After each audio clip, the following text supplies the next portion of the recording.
I'm here with Laura Boggs, a Jefferson County School Board member. Although you spoke this morning as a proponent of Common Core, you are not speaking for the board of Jefferson County, so I just want to get that out there.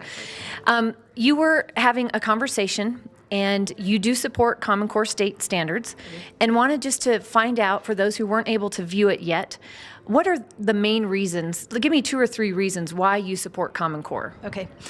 First, I call them the Common Core state standards because I believe they were developed by states. And I also believe they're a floor. So fundamentally, I believe that we owe to our citizens an education so that our citizens then are literate and can go to the ballot box, continue our republic, without some level of conversation that says once you've gone through a K-12 education system, here are the skills you have. I don't know how we go out to the public and ask them to support that system. So the first reason Common Core state standards are important is so that we know what the skill set is at a floor level that we expect. And then the second reason is so that we can have an understanding of the return on our investment. When we're spending money for public education, which I think is incredibly important, we need to know how well we're doing. Without some base level of understanding of what we expect that to be, I don't know how you measure that return on your investment. So those are the 2 reasons I support the Common Core state standards. Okay, well, let me just go back to the first one and ask, there are 5 main architects of Common Core, about 135 people served in answering, giving suggestions, and I don't believe it was a state initiative. Okay. Achieve Inc. and David Coleman were really in charge of everything. Do you have list of names from people in Colorado who were in that 135 member panel that worked on that? I do. I don't have them with me. But I would also say that those are the people that came together after the work was done in the states. So, for example, in Colorado, in 2008, before the governors even started to talk about the Common Core state standards, our legislature said, we need a new set of standards. So after that happened in 2008, we sat committees all over the state of Colorado, whose names I don't have, but they're available. And we asked those people, what new set of standards do we want? Because our old standards in Colorado were very broad, but not very deep, and they were based on facts, lots of facts, but not lots of comprehension, not lots of putting that together. So in Colorado, we developed our standards here, and then as the governor started to have those conversations, it was in fact lots of the Colorado standards that we had already developed that ended up in those Common Core state standards. So while you're correct at the more put it together level, each state has their own methodology for how they went through that, and then every state after those were developed in some form or fashion, whether it was their legislature or their state board of education, looked at those Common Core state standards and said, are they appropriate for our state?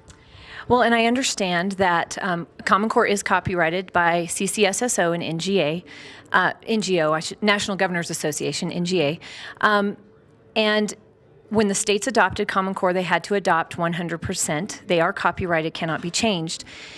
Although you are allowed to add 15% of your own state-specific standards in English, language arts, or math, do you know what the percentages are in Colorado of the amount that you guys have added?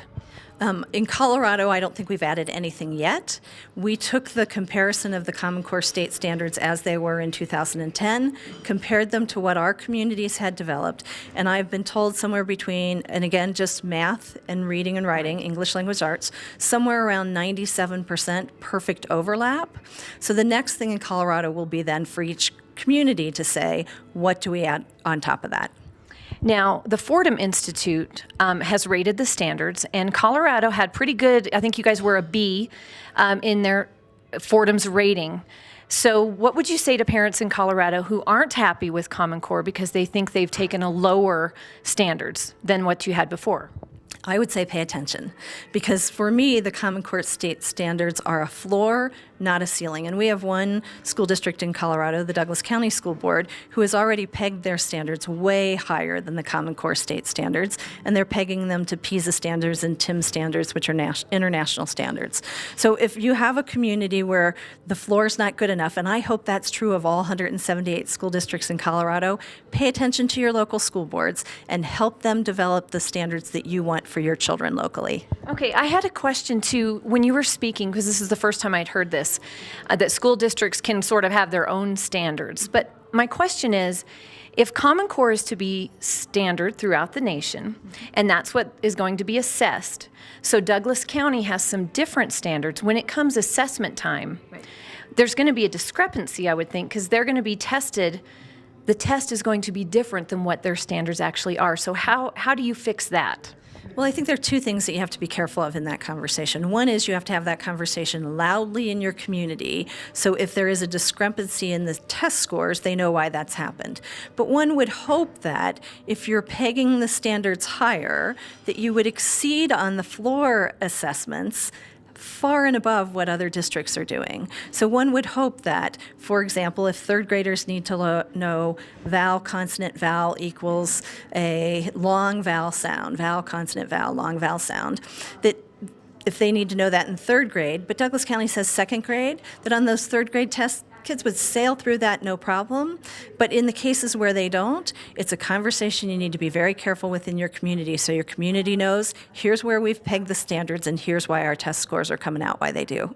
Well, I agree. I think it's so important that parents especially get involved with education. And like I think one of you mentioned this morning, how it's been 20 years really since parents have been engaged, but Common Core is bringing that engagement back to the community, and I think that's very important. If you weren't able to watch the debate this morning, watch the Common Core conversation that took place with Bob Schaefer and Jim Sturgis from the Pioneer Institute, and we thank you so much for being here. Thank you very much for your time.